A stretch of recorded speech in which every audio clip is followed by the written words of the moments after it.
비가 와서 날씨가 좀 쌀쌀한데 감기 조심하시기 바랍니다. 사순절 넷째 주 수요 예배 자리에 나오신 우리 성도님들 너무 감사합니다. 저는 초등부 친구들에게 기독교인들의 달력이죠. 교회력을 아주 많이 강조를 합니다. 세상의 달력은 어떻게 시작이 되죠? 1월, 2월, 3월, 4월 이렇게 가죠. 하지만 교회력, 우리 예수님을 믿는 그리스도인들의 달력은 어떻게 시작되죠? 대림절로 시작이 됩니다. 예수님이 오실 것을 기다리는 대림절과 예수님이 오셔서 축하하는 성탄절과 그 다음에 또 주현절, 사순절, 예수님이 저희들에게 하나님의 그 모든 말씀과 행동을 보여주시는 주현절이죠. 그리고 지금 사순절로 이어지게 됩니다. 이 교회력이 어떤 의미가 있을까요? 바쁘게 돌아가는 세상 가운데 살면 때로 삶과 신앙이 분리되기가 쉽습니다. 그런 기독교인들에게 이 교회력을 기억한다는 것은 우리를 향하신 하나님의 그 놀라운 구원 사역을 매일매일 생각하게 해주어서 그 하나님을 또 고난당하신 그 예수님을 잊지 않게 한다는 의미에서 아주 중요합니다. 여러분은 어떤 때 가장 사랑받는다고 느끼십니까? 남편이나 아내에게 아주 비싼, 그동안 몇 년 동안 갖고 싶었던 그것들을 조금씩 모아서 아주 비싼 선물을 받을 때 아주 큰 사랑을 느끼십니까? 아니면 세심한 배려, 아니면 그 말 한마디 따뜻한 위로를 받으실 때 사랑을 느끼십니까? 누군가 나를 위해서 자신을 희생할 때 저희들은 아주 큰 감동을 받게 마련입니다. 이런 점에서 사순절은 우리를 향하신 하나님의 너무나 크신 사랑을 절실하게 느끼는 시간이라고 할 수 있습니다. 요한복음 15장 13절에 이런 말씀이 있죠. 사람이 친구를 위하여 자기의 목숨을 버리면 이보다 더 큰 사랑은 없다는 말씀이 있습니다. 이 말씀처럼 성부 하나님께서는 우리에게 누구를 내어주셨죠? 하나밖에 없는 독생자 예수님을 내어주셨습니다.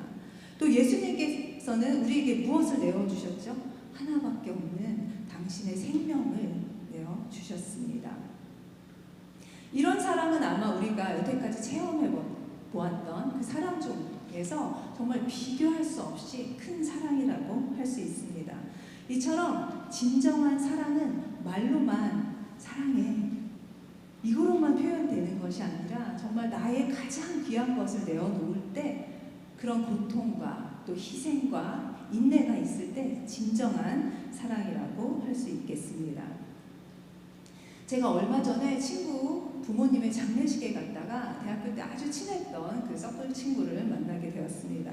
그 친구는 저에게, 제가 목사가 된 것을 알고 저에게 한 질문을 했는데요. 자기 아들이, 자기도 하나님을 믿지 않으니까 이 아들도 하나님을 믿지 않았겠죠. 근데 아들이 유학을 갔다 왔는데 귀국하면서 이제 같이 살게 되었는데 아침마다 방에서 찬양 소리가 들린다는 거예요. 아들이 하나님을 믿기 시작해서 아침에는 아들의 방에서 찬양하는 소리가 들리고 일요일이 되면 아침 일찍 깨끗하게 옷을 입고 교회에 가는 그 아들의 모습을 본다는 것이었습니다. 또 그 아들은 이 엄마를 너무 사랑해서 엄마 나랑 함께 천국 가야지, 엄마 언제 하나님 믿을래, 이렇게 매일매일 자기에게 전도를 한다는 이야기를 했습니다. 그런 아들이 이 엄마가 얼마나 예쁠까요? 또 신기할까요? 하지만 자기는 아직은 그 아들을 따라 교회에 갈 마음이 없다고 말했습니다. 사실 이 친구가 자기도 청년 시절에 여러 교회의 문을 두드려 봤다는 것이었습니다. 그리고 자기는 하나님이 계시다, 기독교의 하나님이라기보다 신이 계신다는 것을 믿는다고 저에게 이야기를 했습니다. 하지만 그 신이 반드시 기독교의 하나님이라고는 자기는 생각하지 않는다는 이야기를 하면서 기독교의 하나님이 다른 신들과, 다른 종교의 신들과 어떻게 다르냐고 저에게 질문을 했습니다. 그래서 저는 제가 경험한 하나님을 떠올리면서 우리 하나님은 너무 좋으시지, 우리 하나님은 인격적인 하나님이셔, 우리를 너무 사랑하셔, 그래서 나는 이런 하나님이 너무 좋아 라고 이 친구에게 자랑을 했습니다. 인격적인 하나님이란 뜻이 무엇일까요? 인격이란 말은 관계를 맺고 성품이 있다는 것입니다. 하나님께서 누군가와 관계를 맺고 또 하나님께서도 성품이 있으시다는 그런 말입니다. 창조주이신 하나님께서는 고작 피조물에 지나지 않는 우리 사람들과 사랑의 관계를 나누기 원하십니다. 그리고 때로는 우리의 그 악한 모습 때문에 우리 인간이 느끼는 것과 같은 분노를 느끼시기도 하고 걱정을 느끼시기도 하고 때로는 슬퍼하시기도 합니다. 하지만 하나님께서는 우리를 너무 사랑하셔서 우리를 포기하지 않으시고 다시 돌이키시고 용서하시는 긍휼과 자비의 하나님입니다. 우리에 대한 하나님의 사랑을 가장 극명하게 보여주는 증거가 있다면 그게 무엇일까요? 바로 우리가 지금 사순절에 묵상하는 바로 예수님입니다. 얼마나 우리를 사랑하시면 당신의 하나밖에 없는 아들을 우리에게, 그것도 우리의 죄를 위해서 내어주실 수 있었을까요? 예수님은 하나님의 사랑을 몸소 당신의 몸으로 실천하시고자 이 낮고 낮은 땅에 오셨습니다. 또 우리의 죄를 위해서 그 아픈 십자가 고통을 당하셨습니다. 이 세상에 누가 이런 온전한 사랑을 우리에게 베풀 수 있을까요? 제 친구가 하루빨리 이렇게 좋으신 하나님을 믿게 되었으면 좋겠습니다. 지혜와 도덕, 윤리는 다른 종교에서도 얼마든지 가르칩니다. 그러나 피조물에 지나지 않는 인간을 사랑하셔서 이렇게 낮고 낮은 자리로 오시고 또 사랑을 위해서 자기를 희생하신 그런 신은 기독교의 하나님밖에는 없을 것입니다. 또 우리 하나님은 어떤 특징이 있으시죠? 우리가 잘 되기를 바라시는데 우리가 물질적으로 풍요롭고 성공하는 것보다는 그것도 원하시겠지만 우리가 성장하고 성숙하기를 간절히 바라시는 하나님이십니다. 단순히 하나님을 믿는다는 이유만으로 그래 너희가 내 자녀지 저희가 옳은 일을 하지 않을 때에도 옳지 않은 일을 할 때에도 우리를 칭찬하시고 우리에게 상을 주시는 그런 하나님이 아니시라는 것입니다. 비록 오늘 말씀에 예수님은 아직 등장하지 않으시지만 오늘 함께 나눌 사사기에는 어쩌면 인간의 끝없이 반복되는 그런 죄의 문제를 해결하기 위해서 왜 하나님께서 예수님을 보낼 수밖에 없었는지에 대한 그 단서를 찾을 수 있을 것 같습니다. 이제 본문을 한번 살펴보겠습니다. 이스라엘에는 블레셋이나 모압, 암몬과 같은 나라에 있는 사람, 왕이, 인간, 왕이 없었지만 이스라엘은 아주 참된 왕이 계셨습니다. 그 왕이 누구셨을까요? 하나님이셨습니다. 여호와 하나님께서 그들을 이집트에서 이끌어내셨고 그들을 먹이셨고 인도하셨습니다. 하나님이야말로 정말로 이스라엘 백성들을 보호하고 좋은 길로 인도할 수 있는 참된 왕이셨기 때문에 이스라엘 백성에게는 사실 왕이 필요 없었습니다. 그러나 사사기를 보면 이스라엘 백성들은 시간이 갈수록 하나님 한 분에 만족하지 않고 여기저기 다른 가나안의 신들에 관심을 쏟기 시작합니다. 10계명에서도 제일 중요한 계명이 뭐죠? 제1계명입니다. 나 외에 다른 신을 섬기지 말라는 그 명령을 이들은 어겼습니다. 하나님과 동시에 가나안의 신들을 섬기는 혼합주의 신앙에 물들어 갔습니다. 그 대가로 어떻게 됐죠? 징계받고 고통당했습니다. 너무 고통스러워서 하나님께 부르짖고 회개하면 또 하나님 어떻게 하셨죠? 그렇게 분노하셨다가도 다시 마음을 돌이키시고 그들을 위해서 사사를 보내주셨습니다. 하지만 그것도 잠시였습니다. 평안을 누리다 보면 어느새 세상의 것에 눈을 돌리고 세상의 신들을 다시 섬기기 시작하는 그 악순환을 반복합니다. 이스라엘 백성들은 도대체 왜 이렇게 좋으신 하나님 한 분에 만족하지 못하고 가나안의 수많은 신들을 찾았던 것일까요? 오늘 나눌 본문에는 사사기에서 가장 긴 우상의 목록이 나옵니다. 6절을 한번 읽어드리겠습니다. 이스라엘 자손이 다시 여호와의 목전에 악을 행하여 바알들과 아스타롯과 아람의 신들과 시돈의 신들과 모압의 신들과 암몬 자손의 신들과 블레셋 사람들의 신들을 섬기고 여호와를 버리고 그를 섬기지 아니하므로. 아멘. 이스라엘 백성들은 언제부터 이렇게 다른 신들을 섬기게 되었을까요? 아마 처음부터 그렇게 하지는 않았을 것 같습니다. 그들을 이집트에서 구해내셨으며 광야에서 구름기둥과 불기둥으로 그들을 인도하시고 배가 고플 때는 만나와 메추라기로 그들을 먹이셨던 하나님을 잊지 않고 있었습니다. 하나님의 그 도우심을 경험했기 때문에 아마 처음에는 정말 열심히 하나님만을 섬겼을 것입니다. 그러나 인간은 어떻게 되죠? 망각의 동물입니다. 시간이 지나면 그 하나님의 은혜가 점점 잊혀지기 시작하는 것입니다. 시간이 갈수록 조상이 경험했던 그 하나님의 역사를 잊기 시작하면서 조금씩 가나안 문화에 동화되기 시작했습니다. 이것이 바로 우리가 예배에 관해서 절대로 타협하면 안 되는 이유입니다.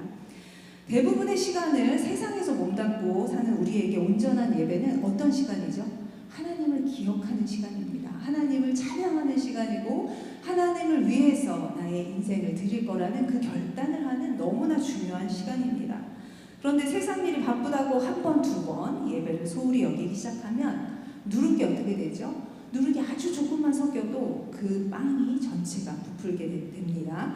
마치 그것처럼 세상 문화와 세상 풍조에 동화되어서 자신도 모르게 이제는 하나님과 이방의 신들을 같이 섬기는 게 하나도 어색하지 않게 되는 것입니다. 혼합주의 신앙이 얼마나 위험한지 모르게 되는 것입니다. 이스라엘 백성들이 그렇게 되었습니다.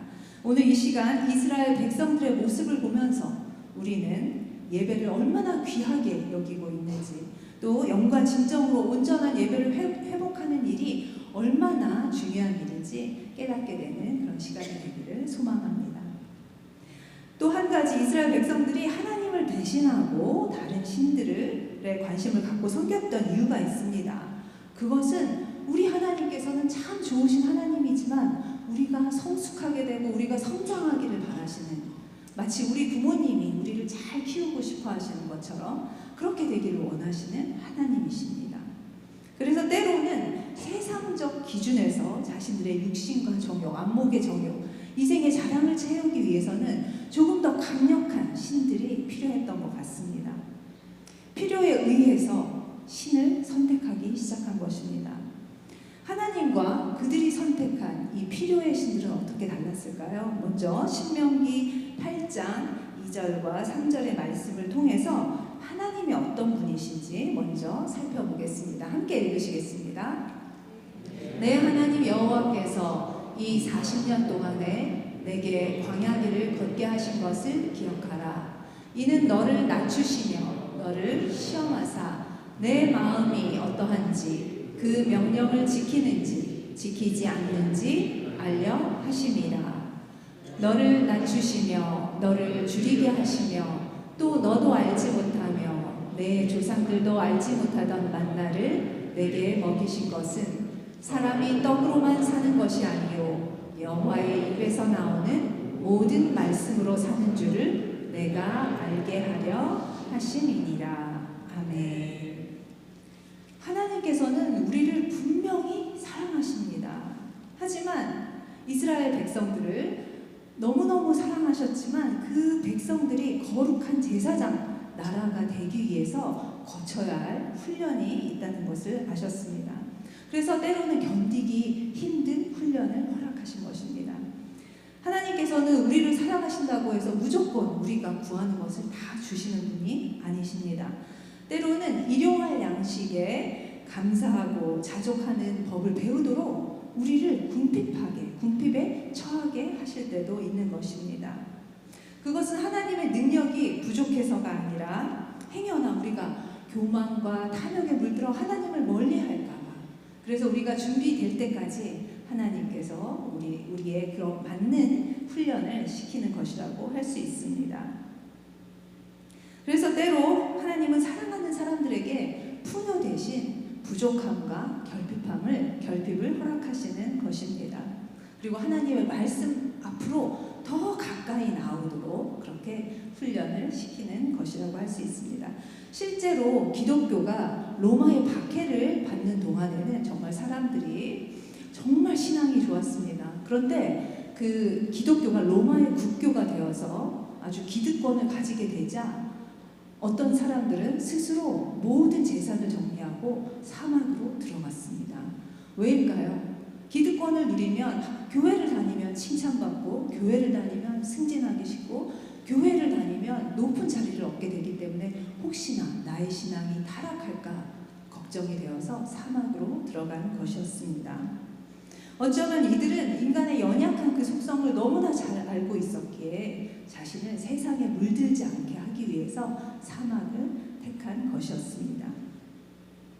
반면 이런 하나님과 다르게 가나안의 신들은 어떤 신들이었을까요? 그 신들은 인간의 탐욕과 정욕을 부추기는 신이었습니다. 좋은 것을 가르치는 신이 아니라 더 경쟁하게 만들고 더 욕심내게 만들고 더 타락하게 하는 신들이었습니다. 어쩌면 이런 신들이 인간에게는 참 마음에 드는 신들이었을지도 모르겠습니다. 가령 이스라엘의 주요 우상숭배 대상이었던 바알은 폭풍과 비의 신이었습니다. 농경사회에서 폭풍과 비는 생산과 풍요를 담보로 하는 그런 확증하는 그런 신이었습니다. 그리고 아스다롯이라는 신이 있었는데요. 이 아스다롯 신은 사랑과 성, 다산의 여신이었습니다. 그래서 이 여신을 섬기는 신전에서는 성적 타락이 공공연하게 행해졌습니다. 이 외에도 아람의 신, 모압의 신, 또 암몬의 신이 있었는데요. 이 신들은 전쟁을 주관하는 신이었습니다. 그래서 승리를 간절히 원하는 이들은 어떤 일을 했을까요? 이 신들에게 자기의 아이를 불태워서 그 제물로 바치는 인신제사를 드리기까지 했습니다. 참된 왕은 어떤 왕일까요? 백성을 사랑하는 왕입니다. 그런데 과연 이런 신들을 인간에게서 가장 귀한 것을 빼앗아가는 이런 신들을 또 인간을 바른 길이 아니라 타락하는 길로 인도하는 이런 신들을 우리가 어떻게 참된 왕이라고 할 수 있을까요? 오늘 본문 10장을 살펴보면 위에서 이미 언급했던 인격적인 하나님의 모습이 잘 드러나고 있습니다. 하나님은 우리가 얼마나 약한지 다 알고 계시는 분이십니다. 그런데도 잘못된 선택을 하기 쉬운 우리인데도 우리에게 선택할 자유를 허락하시고 실패할 수 있는 자유도 허락하시고 다시 돌아올 수 있는 길을 선택하는 그런 자유를 허락하십니다. 그렇게 되기까지, 그런 모습을 보기까지 우리 하나님 얼마나 참고 계실까요? 얼마나 인내하고 계실까요? 하나님께서 굳이 잘못된 선택을 하는 우리에게, 어린아이와 같은 우리에게 그런 선택할 자유를 주시는 이유는 우리가 잘못 선택해도 스스로 돌이키고 깨달아서 하나님에게 정말 스스로 나아오기를 바라시기 때문입니다. 여기 계신 우리 권사님들, 또 장로님, 집사님들 자녀 양육해본 경험이 있으실 것입니다. 자녀들이 실패를 통해 깨닫고 성장하는 것을 기다리는 것 너무 힘드시죠. 아이들이 실패하는 것을 가만히 지켜보는 게 앞서가서 막고 싶죠. 그렇게 하면 안 된다고 하고 싶죠. 하지만 때로는 사춘기 자녀들을 그냥 그대로 놔둬야 할 때가 있습니다. 그래, 네가 한번 실패해봐. 그리고 네가 깨달아봐. 그리고 다시 하면 돼. 이렇게 기다려주는 그 양육법이 정말로 하나님이 원하시는 양육법이라고 생각이 됩니다. 이 사사기에도 그런 하나님의 모습이 그대로 나와 있기 때문입니다. 오늘 본문에 잘 나와 있습니다. 10장 7절과 13절, 16절을 한번 읽어보시겠습니다. 여호와께서 이스라엘에게 진노하사 블레셋 사람들의 손과 암몬 자손의 손에 그들을 파시매 너희가 나를 버리고 다른 신들을 섬기니 그러므로 내가 다시는 너희를 구원하지 아니하리라. 자기 가운데에서 이방 신들을 제하여 버리고 여호와를 섬기매 여호와께서 이스라엘의 본고로 말미암아 마음에 근심하시니라. 아멘. 이스라엘 백성들이 하나님을 버리고 여호와의 목전에서 하나님이 계신 곳에서 감히 악을 서슴없이 행할 때 하나님은 우리와 마찬가지의 감정으로 진노하셨습니다. 그래서 다시는 이스라엘 백성들의 간구에 응답하지 않겠다고 침묵을 선언하십니다. 하지만 어떠셨습니까? 하나님은 근심하기 시작하셨습니다. 이스라엘 백성들이 차곡하게 고통당하는 모습에 마음 아파하셨고 이제 어떻게 해야 할까? 내 마음을 돌이켜야 할까? 걱정하기 시작하셨습니다. 그리고 다시 한번 기회를 주십니다. 사사를 보내주시는 것입니다. 여러분은 이런 하나님을 왕으로 섬기시겠습니까? 아니면 내가 전쟁에서 이기게 해줄 테니 네가 가장 사랑하는 너의 아들을 내놔, 이런 왕을 택하시겠습니까? 참된 왕, 사랑의 왕, 우리를 용서하시는 왕, 우리를 인내하시는 왕을 아마 분명히 선택하실 것입니다. 결국 우상숭배의 그 악순환을 벗어나지 못했던 이스라엘 백성은 어떻게 되었을까요? 그들은 참된 왕이신 하나님께로 돌아가지 않고 다시 한번 계속해서 거듭한 그 실수를 반복한 후에 이제는 또 어떻게 했죠? 자기와 똑같은 그런 한계를 가진 인간을 왕으로 세워달라고 마지막 사사였던 사무엘에게 간청을 합니다. 그리고 하나님께서 그것을 허락하시자 어떻게 되었을까요? 정말 사무엘이 예언한 대로 그 왕들은 그 백성들의 아들들과 딸들을 데려다가 군인과 왕궁의 시녀로 삼았으며 백성들의 재산으로 호화로운 삶을 살기 시작합니다. 이스라엘 백성들은 왜 이렇게 계속해서 잘못된 선택을 할까요? 가나안의 이방신들, 그 잔혹한 신들을 섬기다가 이제는 사랑의 하나님 대신 또다시 자신들을 힘들게 할 그런 한계 있는 왕을 선택한 것입니다. 이 선택으로 인해서 결국 하나님과 이스라엘 백성들은 더욱 멀어지게 되었습니다. 이스라엘의 왕정 시대를 통틀어서 북이스라엘과 남유다를 살펴보면 선한 왕이 많지 않습니다. 대부분이 악한 왕이라고 성경에 기록되어 있습니다. 그것을 보면 이 이스라엘 백성들이 얼마나 잘못된 선택을 했는지 분명히 알 수가 있습니다. 이것이 바로 하나님께서 결국 예수님을 이 땅에 보내게 되신 이유입니다. 보내실 수밖에 없었겠죠. 우리 스스로는 우리의 그 죄성을 해결할 수 없었기 때문에 예수님을 보내신 것이었습니다. 예수님의 오심으로 무엇이 달라졌을까요? 그동안 우리는 죽어야만 하나님의 나라에 갈 수 있다고 믿었습니다. 하지만 예수님이 오시면서 이 땅 가운데 하나님의 나라가 시작되었습니다. 그래서 더 이상 하나님의 나라는 우리가 죽어야만 갈 수 있는 그런 나라가 아니라고 할 수 있습니다. 하나님의 통치를 받는 곳은 어디나 하나님의 나라가 된 것입니다. 성부 하나님과 성자 예수님을 우리의 참된 왕으로 모시고 하나님의 통치를 받아들이심으로 지금부터 영원까지 하나님의 나라에 거하시는 여러분들 되시기를 소망합니다. 기도하겠습니다. 사랑과 은혜가 풍성하신 하나님 아버지, 주님의 귀한 말씀으로 우리를 돌아보게 하시니 감사드립니다. 주님께서 우리를 건지시고 은혜를 베푸셨음에도 불구하고 이스라엘 백성이 그랬던 것처럼 우리는 너무나 자주 주님을 잊고 우리의 마음의 욕심과 정욕을 따라 살아왔음을 고백합니다.